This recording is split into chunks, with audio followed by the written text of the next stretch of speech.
Kami hadirkan Kompas Bisnis Saudara bersama saya Bremana Tenaya. Negosiasi tarif Trump untuk Indonesia memasuki babak baru. Melalui percakapan telepon, Presiden Prabowo Subianto dan Presiden Amerika Serikat Donald Trump sepakat mengenakan tarif bea masuk 19% untuk produk Indonesia yang akan diekspor ke Amerika Serikat.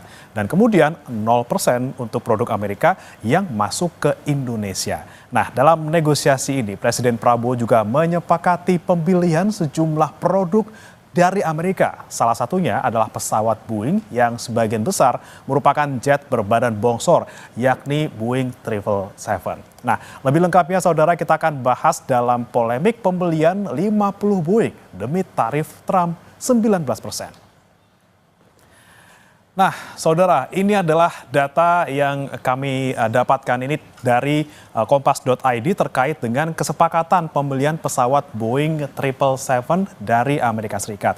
Jadi pertama, saudara, Indonesia akan membeli 50 pesawat Boeing 777 dari Amerika Serikat dengan nilai kontrak sebesar 3,2 miliar dolar Amerika Serikat hingga 2025. Angka ini kalau kita rupiahkan setara dengan 52,16 triliun rupiah. Ini catatannya dengan kurs 16.301 per dolar Amerika Serikat.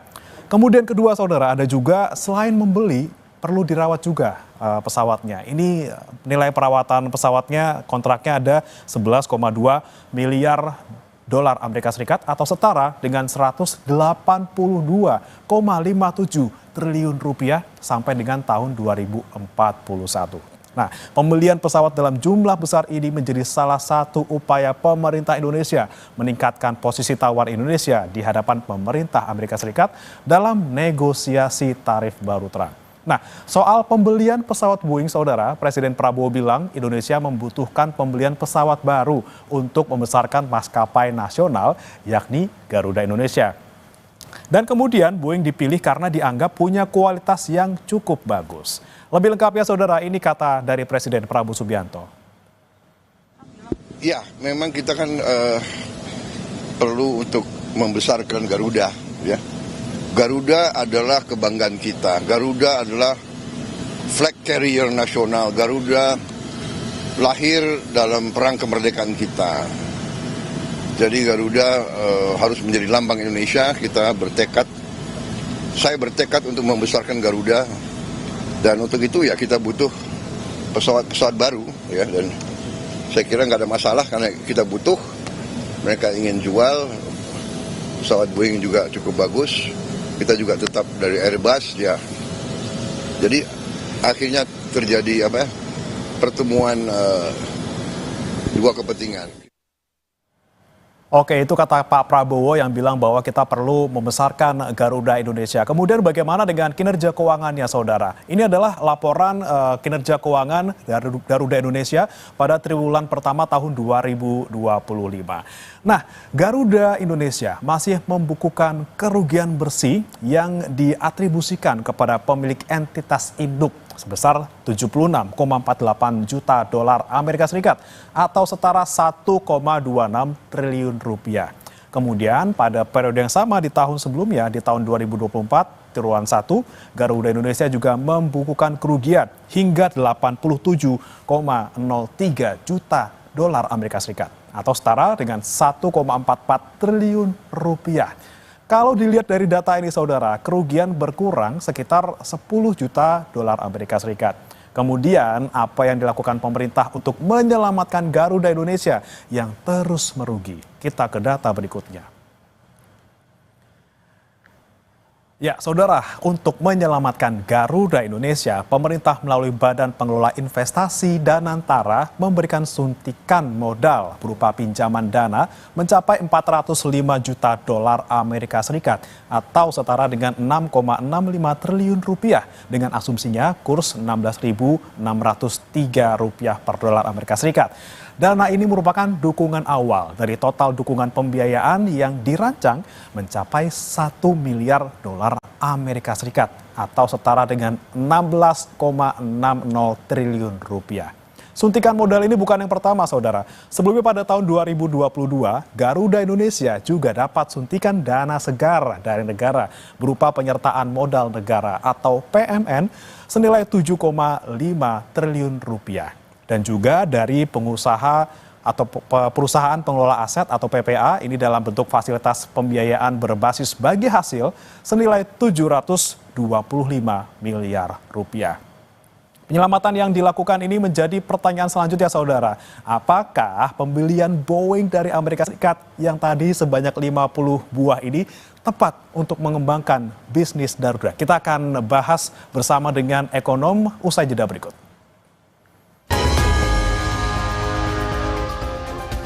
Kembali di Kompas Bisnis, saudara. Untuk mencapai kesepakatan tarif baru Trump, Indonesia akan membeli 50 pesawat Boeing untuk maskapai plat merah Garuda Indonesia.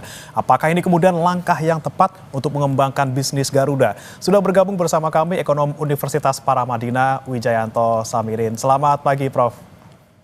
Selamat pagi, Mas Brimana. Baik, Prof, kita akan bahas dulu nih kesepakatan tarif baru Trump yang angkanya kalau ke Indonesia ini 19%.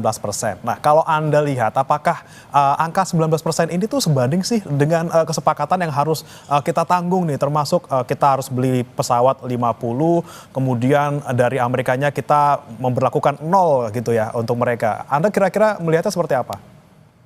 Ya, dari 32 ke 19% atau turun 13% itu harus diakui itu sebagai satu kinerja bagus ya, satu achievement. Tapi kita juga harus lihat Vietnam yang sudah deal lebih dulu itu turun dari 46 ke 20%, jadi turun 26%. Dengan tawaran Indonesia yang sebenarnya lebih banyak dari tawaran Vietnam. Misalnya membeli pesawat, kemudian yang kedua pajak 0% untuk barang Amerika masuk ke Indonesia. Pasar Indonesia jauh lebih besar daripada pasar Vietnam. Sehingga terkait dengan angka 19% ini, saya rasa tim kita, pemerintah kita harus tetap negosiasi sampai 1 Agustus supaya bisa mendapatkan angka yang lebih rendah. Karena begini Mas Brimana, negara lain seperti Malaysia, Filipina, India, Thailand itu belum mengeluarkan hasil negosiasinya. Yang saya khawatirkan adalah hasil negosiasi mereka lebih rendah daripada kita. Sehingga posisi produk kita di Amerika juga tidak sebagus mereka. Jadi walaupun sudah dapat 19% harus tetap nego untuk dapat lebih rendah lagi dan ini sangat mungkin. Angkanya kira-kira berapa, Prof? Kalau kita boleh berandai-andai di bawah 19% ini berapa? Saya merasa 15% itu angka yang sudah sangat bagus. Jadi kalau bisa mendekati itu luar biasa sekali. Oke, paling tidak di 15%. Tapi kemudian kita bicarakan lagi soal pembelian 50 pesawat Boeing 777 nih, Prof. Kalau misalnya kita melihat apakah sesuai nih kebutuhannya dengan Garuda saat ini, apakah ini kalau kata orang kan ini kayaknya nggak tepat karena pesawat 777 ini lebih ke antar benua, kemudian yang jaraknya sangat jauh gitu. Anda melihatnya seperti apa? Ya, kita harus mendukung apa yang disampaikan oleh Pak Prabowo bahwa kita akan memperkuat Garuda sebagai flagship, sebagai simbol kita di dunia internasional. Dan kalau kita lihat 50 Boeing 777 itu klaimnya Trump kan, dalam satu statement dia mengatakan pemerintah Indonesia akan membeli Boeing 777 sebanyak 50. Dan kita tahu Trump itu seringkali exaggerating ketika berbicara number, kemudian beberapa hal lain gitu ya. Jadi kita juga harus tetap melihat, jangan dianggap 50 Boeing 777 itu sebagai final. Kita harus terus melakukan negosiasi. Dan begini, kalau kita ingin membantu Garuda, tentunya dengan sesuatu yang dibutuhkan oleh Garuda. Kalau Garuda, ini analisis saya, dikasih 50 Boeing 777, justru keuangannya akan makin terpuruk. Kenapa? Karena Garuda ini pasarnya adalah domestik, pasarnya adalah regional. Yang dibutuhkan 737. Kalaupun ingin yang berbadan lebar, mungkin 787 supaya lebih bisa compete di penerbangan jarak jauh. 777 itu adalah produk yang sebenarnya sudah tua, dimodifikasi, tapi tetap jauh kalah dibandingkan 787 dari sisi efisiensi dan kenyamanan. Jauh kalah dibandingkan Airbus A350 atau A330neo. Jadi kalau Garuda dikasih Boeing 777 artinya dipaksa untuk compete di penerbangan jarak jauh internasional akan sulit bagi Garuda untuk bisa berkompet melawan Singapore Airlines, Turkish, Qatar, dan lain sebagainya. Jadi saya melihat ini masih belum final, seperti statement Garuda sendiri bahwa belum final, masih dilakukan need analysis. Saya usul sih harus fleksibel, jangan sampai kita mengeluarkan statement yang mengikat gitu ya, tentang jenis pesawat, tentang periode, dan mohon maaf Mas Bagaimana, ini kan kita ada kontrak dengan supplier pesawat kita di masa lalu. Utang, leasing, ini kan pasti ada klausul-klausulnya. Biasanya kalau kita melakukan deal dengan pihak lain, membeli pesawat yang sejenis, ada punishment, ada penalti, atau harus melunasi. Jadi itu juga harus kita lihat. Jangan sampai kita melakukan aksi, kemudian kita di-sue oleh pihak lain di kemudian hari. Jadi ini belum final, Mas. Setuju dengan apa yang disampaikan Pak Prabowo, tapi detailnya harus kita kawal dengan baik. Oke, detailnya mungkin kalau kita lihat masuk akalnya campuran gitu ya Prof ya. Mungkin ada yang 777, ada yang 737, ada yang 787. Seperti apa menurut Anda Prof? Kita harus diversifikasi yang kita beli atau sebenarnya nggak usah beli sama sekali deh, atau misalnya kita beli merek lain deh, kira-kira gimana Prof? Saya rasa kalau membeli pesawat memang harus membeli. Karena Garuda sendiri sebelum negosiasi Trump dan pemerintah ini juga sudah punya rencana untuk membeli pesawat. Hanya memang jenis pesawat seperti apa yang akhirnya akan dibeli itu harus disesuaikan dengan kebutuhan Garuda. Jadi dalam situasi seperti ini Garuda kita kasih kesempatan untuk menyampaikan juga pandangannya. Jadi apa yang kita berikan itu harus sesuai dengan ukuran badan Garuda. Ibarat ngasih baju itu yang pas dengan badannya sehingga enak dipakai. Oke, kemudian Prof, ketika kita bicara kemampuan finansial dari Garuda sendiri, sebenarnya mampu nggak sih untuk membeli 50 pesawat Boeing, dan kalaupun misalnya mampu gitu ya, ketika mereka sudah beli 50 pesawat Boeing 777 misalnya, apakah kemudian berikutnya akan mereka terbebani misalnya dengan operasional yang tinggi, kemudian permintaan dan penawaran yang mungkin nggak ketemu gitu ya, yang butuhnya apa, yang kita punya apa, seperti apa Anda melihatnya Prof? Kalau dipaksakan Garuda mengelola 50 Boeing 777, kondisi keuangannya akan makin buruk dan bahkan bisa berujung pada kebangkrutan. Karena kalau kita present value kan ya, harga 50 Boeing 777 itu sekitar hampir 250 hingga 300 triliun begitu. Dan Garuda sudah di bawah Danantara. Apakah Danantara ada kapasitas keuangan untuk membantu melakukan injeksi capital atau shareholder loan gitu ya? Saya rasa tidak. Jadi kembali harus diatur jenis pesawatnya, kemudian periodenya.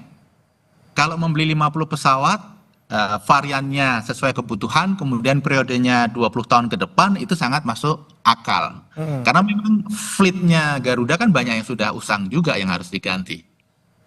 Oke, kemudian Prof, kalau Anda melihat tadi Anda sempat sebutkan juga ketika kita misalnya terpaksa membeli misalnya 50 pesawat 777 gitu ya, kemudian kita harus bersaing dengan maskapai lain yang sudah mainnya jauh gitu ya kalau untuk soal penerbangan jarak jauh antar benua. Anda melihatnya semakin terpurukkah Garuda ketika harus bersaing dengan maskapai yang sudah lebih, dalam tanda kutip ini, lebih jauh lah terbangnya untuk ke penerbangan jarak jauh? Kalau kita ingin bermain di level long haul, bersaing dengan Singapore Airlines, Qatar, Turkish, dan kita dilengkapi, Garuda dilengkapi dengan Boeing 777, saya bisa katakan sayonara buat Garuda.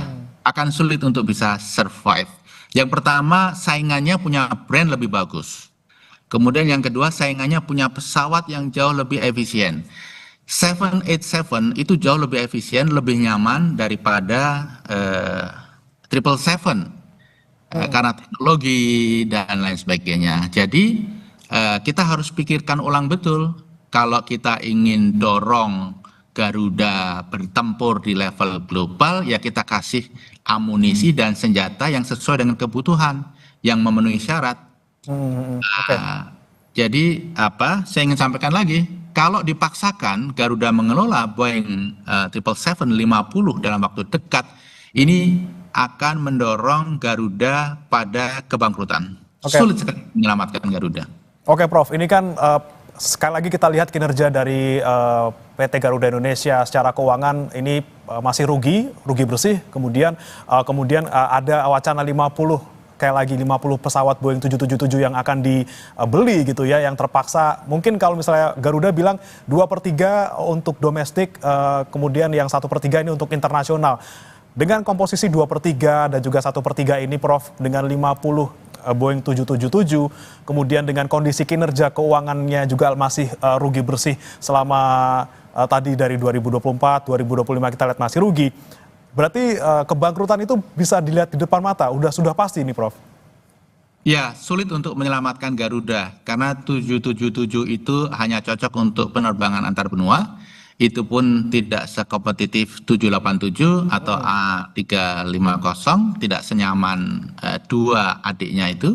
Kemudian pada saat yang bersamaan, pasar Garuda itu bukan antar benua, tapi domestik dan regional. Dan domestik dan regional itu yang diperlukan adalah 737. Oke, tapi kalau dipaksakan gitu Prof, 777 ini untuk regional, apakah memang itu sangat berpengaruh terhadap efisiensi biaya ataupun cost yang harus dikeluarkan? Kalau lihat track record Garuda dan lihat beban biaya yang akan ditanggung, beban kompetisi yang akan dihadapi di masa depan, kalau dipaksakan 50 Boeing 777, saya akan mengatakan sayonara buat Garuda. Oke, Prof Wijayanto, kemudian terakhir ini kan ada sempat mengemuka wacana integrasi antara bisnis Garuda Indonesia dan juga anak usahanya, yaitu Citylink dan juga Pelita Air. Nah, kemudian peleburan ini kan menjadi salah satu strategi gitu ya untuk kedepannya Garuda Indonesia bisa menyelamatkan diri. Kira-kira apa lagi Prof yang bisa dilakukan Garuda Indonesia? Mungkin selain tadi menambah 50 pesawat, adakah cara-cara lain yang lebih efisien dan juga lebih efektif untuk mereka bisa keluar dari kerugian yang mereka alami? Ya, saya rasa konsolidasi itu hal yang bagus. Pasti akan banyak efisiensi yang bisa diambil. Tetapi juga kita perlu merubah kultur. Dan kalau ingin shortcut, usul saya bagi Garuda adalah hire CEO manajemen terbaik dunia dari belahan negara manapun. Walaupun harus membayar mahal, tapi kalau bisa membawa perbaikan kultur itu harus kita tempuh. Kita harus belajar dari penerbangan-penerbangan yang sukses di Middle East. Mereka betul-betul meng-hire talent terbaik yang ada di industri dari seluruh dunia. Dan kalau Garuda ingin seperti mereka, hal itu juga harus dilakukan. Jadi industri penerbangan ini industri yang marketnya global, sangat kompetitif. Jadi juga mindset dan kultur Garuda juga harus global dan sesuai dengan tingkat kompetisi dunia. Kalau tidak di level itu, sulit bagi Garuda untuk bisa bersaing. Oke, kita perlu adanya professional hire dari pihak-pihak yang sudah terbukti mereka bisa membawa maskapai ke keuntungan gitu ya, ke bisnis yang lebih baik lagi. Kemudian kita tunggu nanti ya Prof ya, bagaimana kemudian upaya dari Garuda Indonesia terutama dan juga upaya pemerintah untuk menyelamatkan maskapai plat merah ini. Terima kasih Prof Wijayanto Samirin, ekonom Universitas Paramadina sudah bergabung bersama kami di Kompas Bisnis. Selamat pagi.